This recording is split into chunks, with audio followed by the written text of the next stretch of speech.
যায় দুনিয়ার তাবৎ এইসব শক্তি মিলেও জনতাকে ঠেকাইতে পারবে না। আমরা জনতার উপরে নির্ভর করে ক্ষমতাকে প্রশ্ন করে আগামীবার সংসদে যাব ইনশাআল্লাহ। আমরা হাদি ভাইয়ের অপূরণীয় যে স্বপ্ন পূরণ হয় নাই, আমরা সেই স্বপ্নকে অবশ্যই পূরণ করব। হাদি ভাই বলছিল ঋণ খেলাপি যে এমপি গুলারে তারা উনি সংসদে গিয়ে সবগুলোকে দৌড়ের উপরে রাখবে। আমরা এই হাদি ভাইয়ের স্বপ্নকে পূরণ করবো ইনশাআল্লাহ। আমাদের কাছ থেকে শুধু দেবিদ্দার না, সারা বাংলাদেশের কেউ বলতে পারবেন 100 টাকা পায়। আমরা ঋণ খেলাপি করে আমরা ব্যাংকের টাকা মেয়েরা দিয়ে জনগণের সেবা করতে আসি নাই। যদি ব্যাংকের টাকা মারতাম, আগে ব্যাংকের টাকা পরিশোধ করতাম।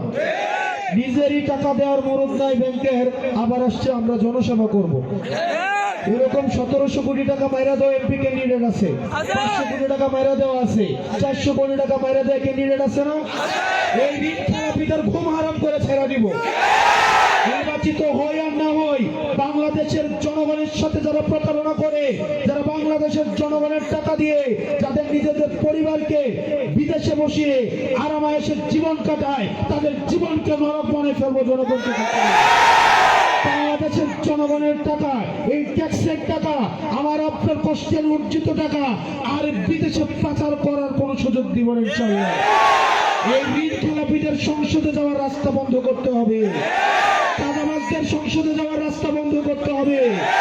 আমরা সবাই একসাথে মিলে যারা ইনসাফের পক্ষে, দুর্নীতির বিরুদ্ধে, চাঁদাবাজদের বিরুদ্ধে, যারা ভারতীয় গুন্ডাদের বিরুদ্ধে থাকবো, আমরা তারা ইনশাআল্লাহ সংসদে যাব।